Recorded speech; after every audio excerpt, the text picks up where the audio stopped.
Part 2 करेंगे हम introduction to generative AI and foundation models. थोड़ी कुछ स्लाइड्स हमने पिछली बार कर ली थी, थोड़ा सरसरी तौर पे कर लिया था। आज हम करते हैं।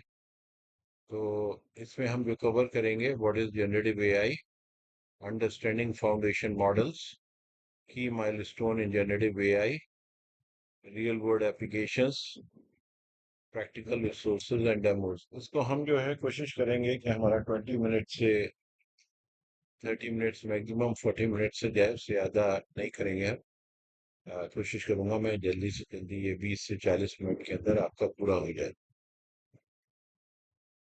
What is generative AI? Definitely, generative AI refers to artificial intelligence system capable of generating new content such as text, images, audios, code, and more based on the patterns learned from the training data. सबसे पहले जो है वो computer science के अंदर जो AI term आई, artificial intelligence, इसके अंदर ह्यूमंस को जो भी इमिटेट करता है कंप्यूटर या कोई भी डिवाइस, उसको हम आर्टिफिशियल इंटेलिजेंस कहते हैं। फिर मशीन लर्निंग आई, फिर डीप लर्निंग आया। तो डीप लर्निंग के अंदर पिछली बार शायद मैंने बताया था कि मशीन लर्निंग के अंदर जो है डेटा कम होता है। मान लीजिए 100 इमेजेस से ट्रेन किया, 500 इमेजेस से ट्रेन किया, और उसमें जो होता है बहुत जो डीप लर्निंग में डेटा बहुत ज्यादा होता है, एक्यूरेसी बहुत ज्यादा होती है। और उसके बाद फिर नेक्स्ट स्टेप जो है वो आया हमारा एलएलएम, लार्ज लैंग्वेज मॉडल्स। तो ये बेसिकली जो है वो टेक्स्ट फॉर्म के अंदर जो कुछ हम लिखते हैं उसको जो है बहुत अच्छी तरह समझता है, और उसकी बेसिस के ऊपर हमें आंसर्स देता है। तो यहाँ पे जो हम बात कर रहे हैं वो लार्ज लैंग्वेज मॉडल्स की बात कर रहे हैं, जो कि टेक्स्ट जनरेट करते हैं, हमें इमेजेस जनरेट करके देते हैं, ऑडियो, कोड। जबकि जो इमेजेस जनरेट करना जो है वो तो काम है डीप लर्निंग का, और जो लार्ज लैंग्वेज मॉडल्स हैं बेसिकली वो काम करते हैं टेक्स्ट के ऊपर। तो जब हम दोनों का कॉम्बिनेशन यूज करते हैं, लार्ज लैंग्वेज मॉडल्स टेक्स्ट के लिए यूज कर रहे हैं और साथ में क्योंकि इमेजेस भी जनरेट कर रहे हैं, डीप लर्निंग का यूज करते हैं हम, ऑडियो जनरेट करते हैं, तो दोनों को मिला के वो कहलाता है जनरेटिव एआई। जिसके अंदर अभी हम देखें कि जैसे हमारे टूल्स हैं, लार्ज लैंग्वेज मॉडल्स हैं, उसमें हम कुछ भी जनरेट कर सकते हैं। इन सारी चीज़ों के अंदर टेक्स्ट जनरेट कर सकते हैं, इमेजेस जनरेट कर सकते हैं, कोड जनरेट कर सकते हैं, ऑडियो, म्यूजिक जनरेट कर सकते हैं। तो इसको हम जो है वो प्रैक्टिकली देख लेते हैं अभी इसको करके। आगे हमारी स्लाइड्स हैं उससे रिलेटेड। तो अभी हम थोड़ा और चलते हैं इसकी डेफिनेशन के ऊपर। How is generative AI different from traditional AI? Traditional AI में हम डेटा होता है उसके ऊपर प्रोडिक्ट करते हैं कि सही है या गलत है, इससे ज्यादा है या इससे कम है, जीरो है या वन है।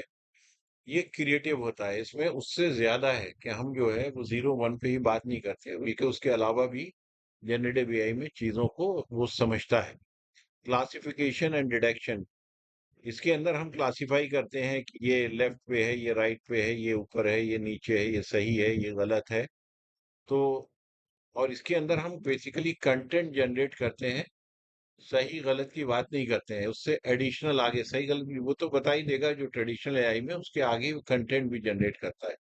ईमेल जैसे एग्जांपल है, ईमेल के अंदर हम बता सकते हैं कौन सा स्पैम मेल है और कौन सा नहीं है। जैसे हम गूगल के अंदर देखते हैं, जो हम यूज नहीं करते ऑटोमेटिकली वो ले जाता है स्पैम के अंदर। यहाँ पर हम नई मेल जो है वो लिख सकते हैं। यही नहीं है कि हमें कौन पता करना स्पैम है या नहीं है, यस और नो ही नहीं, बल्कि हमें क्या है, एडिशनल हम उसको क्रिएट भी कर सकते हैं। Real world example generative AI की जो है, हमारा चैट जीपीटी बहुत अच्छी एग्जांपल है, बहुत पॉपुलर है, और इसी ने ही रेवोल्यूशन लेके आया एआई के अंदर, चैट जीपीटी। इसके अलावा इमेजेस के लिए बहुत पॉपुलर वेबसाइट्स जो हैं वो डेल ई है, मिड मिड जर्नी है। और डेल ई जो है वो बेसिकली चैट जीपीटी का ही है। जो चैट जीपीटी पीछे जो इमेजेस जनरेट करता है वो डेल ई से करता है, और बहुत सबसे ज्यादा फाइन क्वालिटी के इमेजेस अगर आप देखेंगे तो इसी की इमेजेस अभी हैं।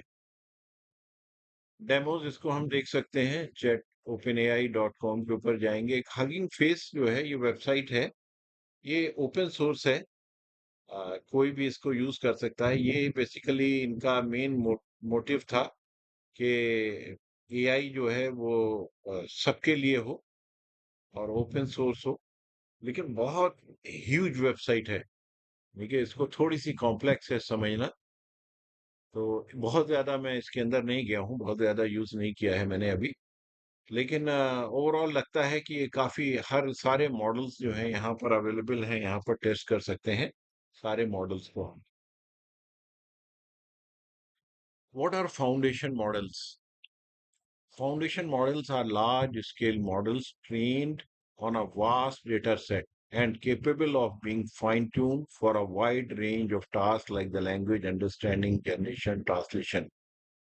बाद में मैं सोच रहा हूँ कि जो लार्ज लैंग्वेज मॉडल्स हैं कि बेसिकली उसके डेप्थ में कैसे काम करते हैं, चैट जीपीटी कैसे काम करता है, कैसे ट्रेंड होता है डेटा पे, क्या पैरामीटर्स होते हैं, इसके ऊपर एक अलग से सीरीज बनाऊं ताकि इनके डेप्थ में जो लोग जाना चाहते हैं वो उसको जो है वो समझ सकें। इसको मैं देखता हूँ कि वक्त मिलेगा तो बताऊंगा, लेकिन अभी हमारा मेन जो है वो इससे कैसे प्रोग्रामिंग से हम एपीआई यूज करके इनको यूज कर सकते हैं और प्रोग्राम कर सकते हैं, एप्लीकेशंस प्रोजेक्ट्स बना सकते हैं और इनको कैसे यूटिलाइज कर सकते हैं। तो ये हमारे चार पॉपुलर मॉडल्स हैं। तो इसको हम देख लेते हैं। को पायलट भी है माइक्रोसॉफ्ट का। तो हम चलते हैं इसको थोड़ा सा देख लेते हैं। ये हमारा चैट जीपीटी है, इसको फ्रिक्वेंटली हम यूज करते हैं और आगे भी यूज करेंगे। इसको हम क्लोज करते हैं, दूसरा ओपन करते हैं हम। हमारा जेमिनाई है, ये गूगल का है।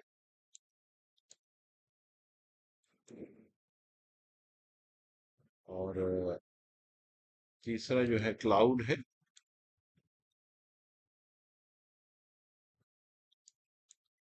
ये पॉपुलर मॉडल्स हैं। और फिर हमारा है मेटा एआई।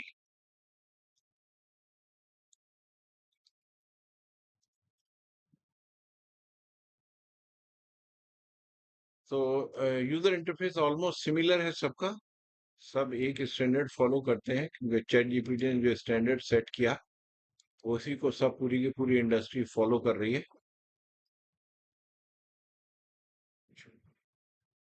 ये हमारे मॉडल्स हो गए। ये सारे हमारे एलएलएम मॉडल्स हैं। चैट जीपीटी एलएलएम मॉडल है, जेमिनी एलएलएम मॉडल है, क्लाउड एलएलएम मॉडल है, मेटा एआई एलएलएम मॉडल है, लार्ज लैंग्वेज मॉडल्स हैं। लेकिन अब ये साथ में लैंग्वेज मॉडल, बल्कि ये साथ में जो पीछे जो है ट्रेन जो कर रहे हैं वो डीप लर्निंग को यूज करके भी ट्रेन कर रहे हैं। सब कुछ ये एक ही जगह के ऊपर दे रहे हैं। हम सारे काम जो है वो एक ही जगह पे कर सकते हैं। Characteristics of the foundation models pre-trained on the large scale data। ये डेटा कहाँ से मिलता है? एक वेबसाइट है, वहां से पूरा का पूरा ये डेटा इंटरनेट का उठाते हैं कई बिलियन पैरामीटर्स के अंदर। तो इन्होंने जो पहले ट्रेन किया था सारी बुक्स जो है जो ऑनलाइन अवेलेबल हैं उन बुक्स को लिया था, बहुत कुछ डेटा जो अवेलेबल है उसको लिया था। इसकी एक मैं सीरीज बाद में सोच रहा हूँ बनाऊंगा इन एलएलएम मॉडल से, किस तरीके से ये वजूद में आए। केपेबल ऑफ मल्टीटास्किंग, अलग अलग किस्म के काम ये कर सकते हैं LLM model. Adaptable with minimum fine tuning. Fine tuning word है जो बहुत यूज होता है एलएलएम मॉडल्स के अंदर।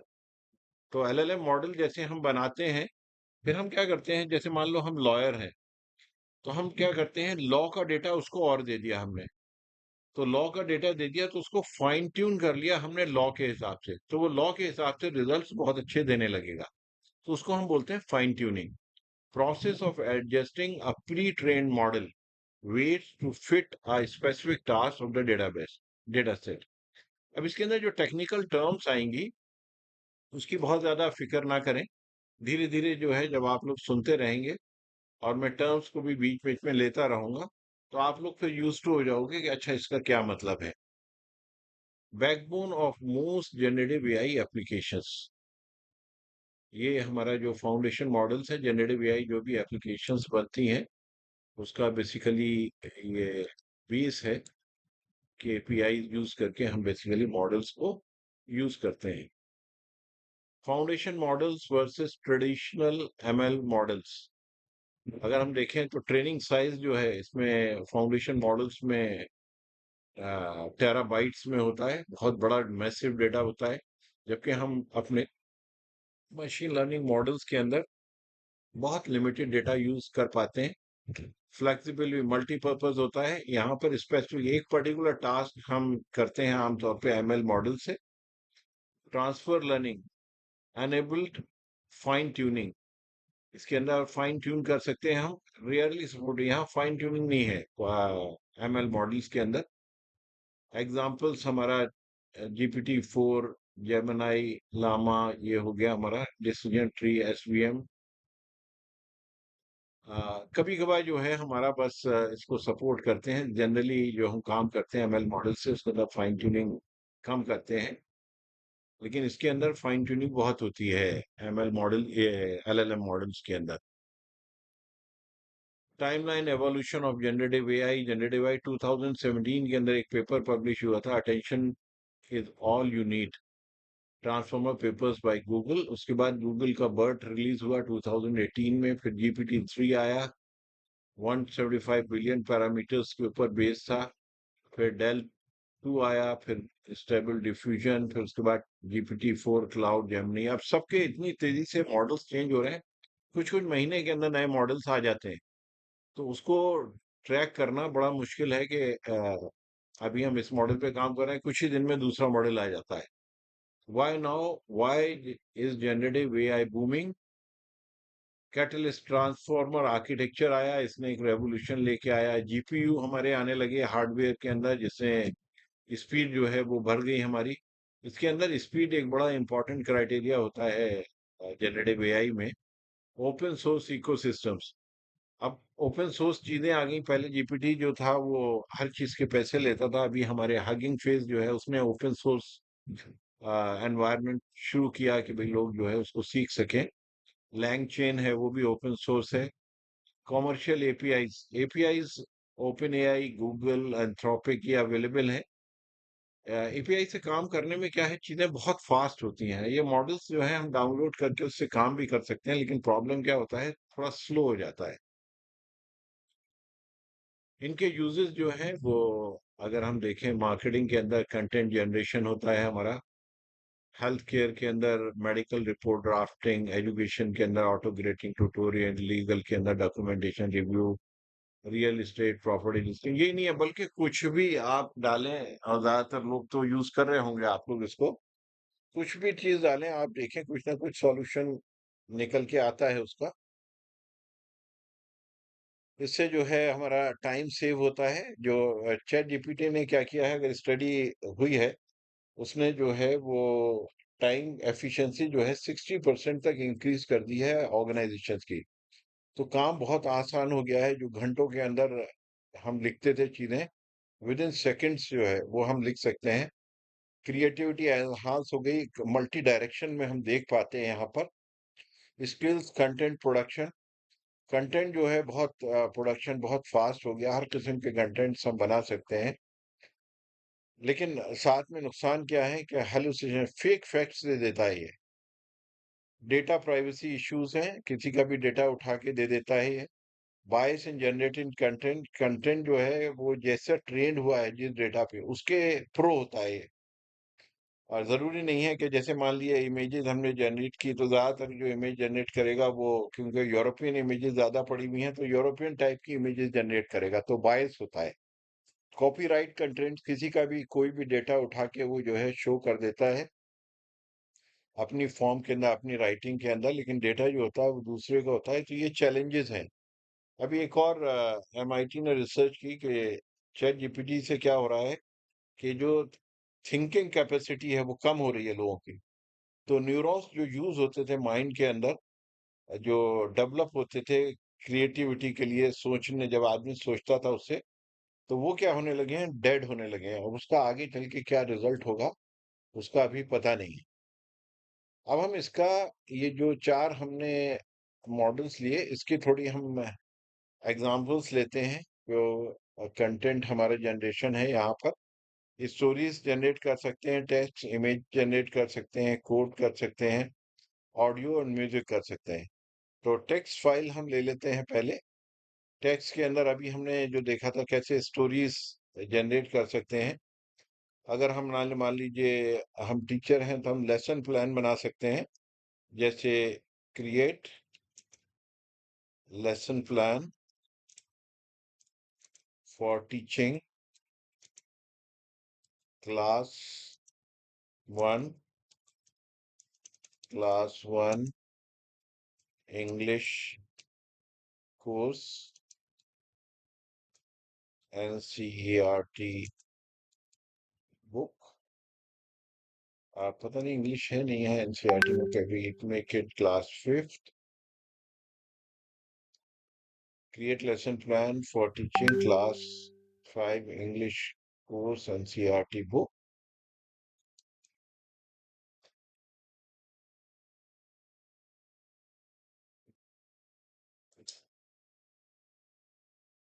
तो हमें जो है देखिए इसमें लेसन प्लान ऑब्जेक्टिव्स बना के दिए और मंथली लेसन प्लान दिया, lesson 1 lesson 2 month 2 month 3 month 4 month 5 6 7 8 9 10 11। 11 months आमतौर पे स्कूल के अंदर पढ़ाई होती है, उसके हिसाब से इसने हमें लेसन प्लान बना के दे दिया। तो टेक्स्ट के अंदर हम कुछ भी डालेंगे यहाँ पर, तो यहाँ पर हमें जो है वो दिखाएगा वो, और बहुत अच्छा कंटेंट देता है। सेम चीज जो है हमारा जेमिनाई कर सकता है, सेम चीज जो है क्लाउड कर सकता है, मेटा एआई कर सकता है।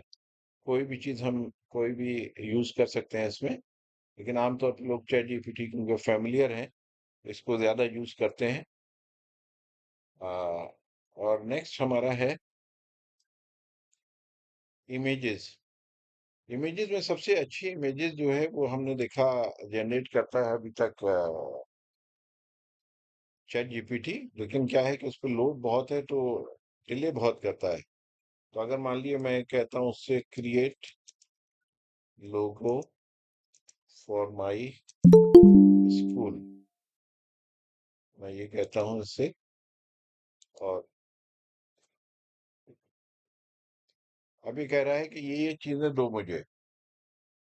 तो मैंने लिखा स्कूल ऑफ इंटेलेक्चुअल्स, फिर इसने कहा प्रीफर्ड कलर, तो मैंने उससे कहा colour blue green red yellow. फिर उसने क्या कहा, सिंबल्स कुछ इंक्लूड करना चाहते हो उसके अंदर, तो मैं उसको कह देता हूँ बुक, और टाइप ऑफ स्कूल कौन सा है, प्राइमरी कह देता हूँ, और एनी शेप, कुछ शेप चाहिए लोगों की, तो वो मैं छोड़ देता हूँ। ईयर ऑफ एस्टेब्लिशमेंट अगर देना है तो वो भी दे सकता है, तो मैं इसको छोड़ देता हूँ। और मैं उससे कहता हूँ क्रिएट इमेज बेस्ड ऑन, ठीक है।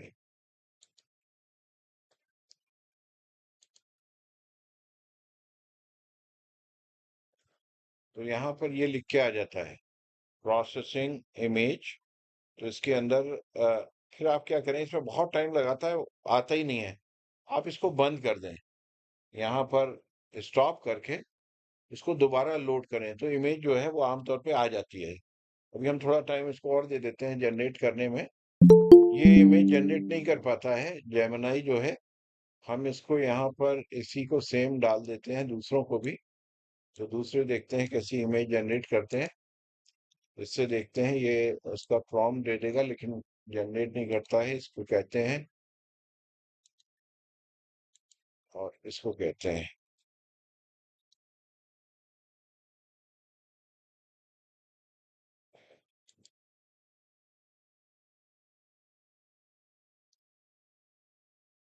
अब जेमिनाई भी कर रहा है। तो इसने जो है ये इमेज जनरेट करके दी, इसको हम डाउनलोड कर सकते हैं। क्योंकि मैंने क्या किया, लोगो नहीं कहा वहां पर, लोगो की वजह से उसने क्या किया, क्लासरूम स्कूल ऑफ इंटेलेक्चुअल्स करके इसने कलर मैचिंग करके वो दे दिया। तो मुझे जो है वो लोगो लिखना चाहिए था। तो चलो देखते हैं इसने क्या किया, HTML कोड दे दिया कि इससे तुम जनरेट कर लो। तो देखो इसने जो है स्कूल ऑफ इंटेलेक्चुअल्स ये बना दिया। इसको देखते हैं ये क्या बना रहा है, क्योंकि मैंने यहाँ पर लोगो नहीं दिया क्लियरली, तो इन्होंने ये बना दिया। तो ये बहुत ज्यादा रेलेवेंट नहीं है, इन्होंने मेनली फैकल्टी बना दिया है यहाँ पर। यहाँ मैं कहता हूँ क्रिएट लोगो।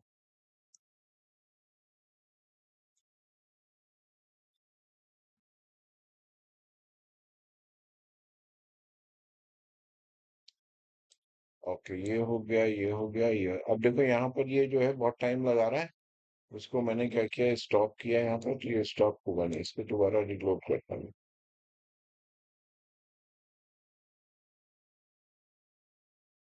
देखो यहाँ पर फिर आपको नजर आ जाएगा। तो ये थोड़ी ट्रिक है, इसको जब आप यूज करते, तो देखो सबसे अच्छा जो बनाया वो चैट जीपीटी ने बनाया। उसका रीजन ये है कि इसको सबसे पहले लोगों ने यूज करना शुरू कर दिया था, ये सबसे ज्यादा ट्रेंड है, इसके पास सबसे ज्यादा डेटा है, तो ये सबसे ज्यादा समझ पाता है चीज को। तो अच्छा बनाया इसने। और इसको भी कह देते हैं कि भाई लोगो, क्रिएट लोगो इमेज, अपडेट। और इसने देखो लोगो कहा तो इसने 4 ऑप्शंस हमें दे दिए लोगो। ये तो ठीक बनाया था इसने। तो ये ऑप्शंस है हमारे पास, इसको हम जो है वो यूज कर सकते हैं। तो देखिए इसने जो है जेमिनाई ने बना दिया स्कूल ऑफ इंटेलेक्चुअल्स। तो अब इसके अंदर एक इम्पॉर्टेंट चीज है, जो ये फ्री में बनता है, इसको डाउनलोड करेंगे तो बहुत ज्यादा अच्छी क्वालिटी नहीं होती। जो पेड होते हैं उनकी क्वालिटी बहुत अच्छी होती है, पिक्सल्स ज्यादा होते हैं। अब हम चलते हैं नेक्स्ट के ऊपर। नेक्स्ट के अंदर जनरेटेड आर्ट से इमेजेस का हमने कर लिया है। इसके अंदर फंक्शन कोड कोड जनरेट कर सकते हैं हम यहाँ पर। तो हम एक एग्जांपल यहीं ले लेते हैं। तो generate Python code for adding two numbers. तो देखिए यहाँ पर ये आपको कोड दे देगा दो जर्नल्स को, दो नंबर्स को ऐड करने का। तो ये देखिए यहाँ पर आप ये नंबर देंगे, यहाँ पर ये ऐड करेगा टू नंबर्स और सम आपको दे देगा, सम प्रिंट कर देगा। इसको कॉपी करेंगे और पेस्ट कर लेंगे अपना जहाँ पर भी हम फाइल को सेव कर रहे हैं। अब मैं आप लोगों को दिखाता हूँ ऑडियो फाइल्स। ऑडियो फाइल्स हम कैसे जनरेट कर सकते हैं पाइथन प्रोग्राम के जरिए। यहाँ इससे भी कह सकते हैं हम। और यहाँ देखिए एक ऑडियो फाइल ये मैं जनरेट कर रहा हूँ। तो यहाँ पर हमने क्या किया कि ये आप लोग क्या करेंगे कि अपना कमांड प्रॉम्प्ट में जाएंगे और इसको इंस्टॉल कर लेंगे। पाइथन आपके पास इंस्टॉल होना चाहिए। Pip install get GTTS। तो कोई भी लाइब्रेरी इंस्टॉल करना होती है पाइथन के अंदर, तो हम क्या करते हैं, कमांड प्रॉम्प्ट पे आते हैं, CMD। और इसको आप क्या करेंगे, यहाँ से कॉपी करेंगे और इसको यहाँ पर पेस्ट कर देंगे। अच्छा, मैं आप लोग करेंगे तो इसको इंस्टॉल कर देगा, मैं क्योंकि ऑलरेडी इंस्टॉल था तो कहेगा रिक्वायरमेंट्स ऑलरेडी फिल्ड, फुलफिल्ड। ये देखिए रिक्वायरमेंट ऑलरेडी सेटिस्फाइड। अगर कोई लेटेस्ट वर्जन आ गया होगा इसको, तो ये अपडेट कर देगा उसको। और तो इस तरीके से आप लोग इंस्टॉल करेंगे पाइथन डाउनलोड करने के बाद। और इसके अंदर हमने क्या किया कि देखिए यहाँ पर इसको इंपोर्ट किया लाइब्रेरी को, फ्रॉम GTTS इंपोर्ट GTTS। अब यहाँ हमने क्या किया, ये हमारा स्ट्रिंग है। तो जो हमारी स्टोरी थी, मान लीजिए ये स्टोरी है हमारी रैबिट एंड टर्टल की। तो यहाँ पर इसने पूरी स्टोरी जो है वो हमने एज ए स्ट्रिंग इसको पास कर दी। तो पाइथन के अंदर ये अगर कई पैरा होते हैं तो इसको लगाते हैं, और करने के बाद स्ट्रिंग को हमने ये लाइब्रेरी के फंक्शन के अंदर पास किया, स्टोरी टेक्स्ट। और पास करने के बाद इसको कहाँ सेव करना है, तो वो हमने नाम दे दिया, MP3 दे दिया, ये हमारा नाम है लाइब्रेरी उसका। अब इसको हम चेंज कर लेते हैं, मेरे पास ऑलरेडी है ये बने हुए, इसको को कर लेते हैं ताकि पता रहे कि हाँ भाई ये नई जनरेट हुई। तो हम कहाँ पर, ये संडे ट्रेनिंग के अंदर हो रहा है, तो इसको मैं रन करता हूँ। ये मेरा VS कोड है। आमतौर पे इंडस्ट्री में VS कोड पे काम होता है। फ्री टूल है, आप लोग भी डाउनलोड कर सकते हैं पाइथन को रन करने के लिए। वरना जब पाइथन को डाउनलोड करेंगे तो आइडियली अपने आप वो टूल जो है डाउनलोड होता है। मैं अभी पाइथन की क्लासेस भी लूंगा इंशाल्लाह, तो आप लोग पाइथन की क्लासेस भी कर सकते हैं। तो देखिए ये जो है जनरेट कर रहा है ऑडियो फाइल।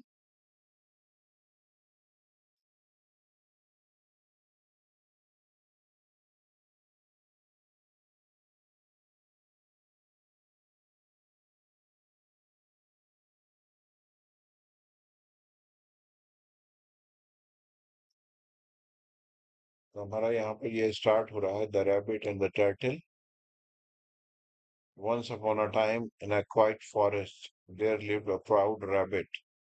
तो देखिए ये जनरेट हो गया। अब हम जाते हैं, ये जो फाइल है हमारी, rabbit and the turtle story 2।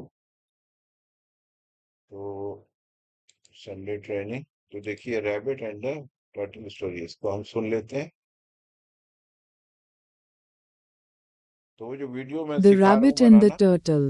Once upon a time, in a quiet forest, there lived a proud rabbit who always bragged about how fast he could run. I'm the fastest animal in the whole one can beat me. Quote, one day, a slow but wise turtle got तो tired of the ये है, आप लोग drag drop कर सकते हैं अपने videos के लिए। और सिमिलरली जो है वो हम हिंदी कर सकते हैं। अब आप यहाँ देखेंगे कि हिंदी और इसके अंदर कोई फर्क नहीं है, कोड बिल्कुल सेम है। हमने कॉपी पेस्ट किया हिंदी। यहाँ पर ये कोड में थोड़ा चेंज है, लैंग्वेज हमने क्या किया, HI शॉर्ट फॉर्म है हिंदी की, हिंदी कर दिया। तो अब ये क्या करेगा कि जो स्टोरी आएगी हमारी हिंदी की आएगी। तो देखिए यहाँ पर rabbit and turtle story in Hindi, तो यहाँ पर इसने ये जनरेट किया।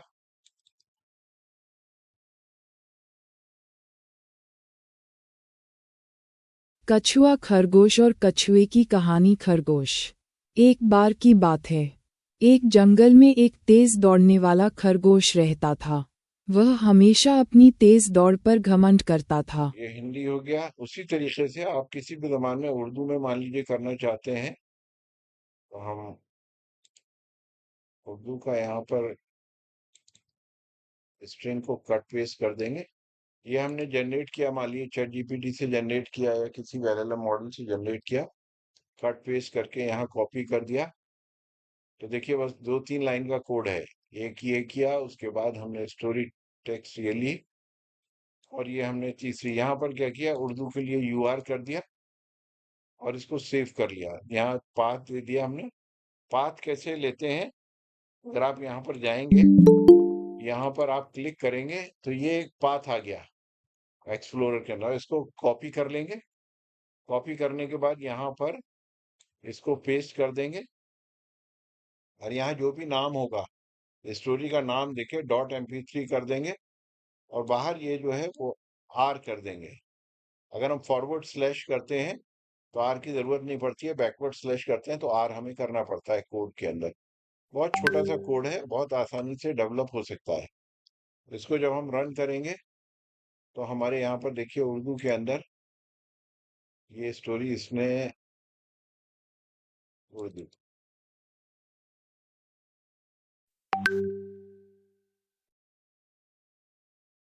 यकीनन, यहाँ वही खरगोश और कछुए की कहानी सादा और खूबसूरत उर्दू में पेश की गई है। खरगोश और कछुए की कहानी। एक दफा का जिक्र है कि तो ये हमारा प्रोग्रामिंग पार्ट हो गया और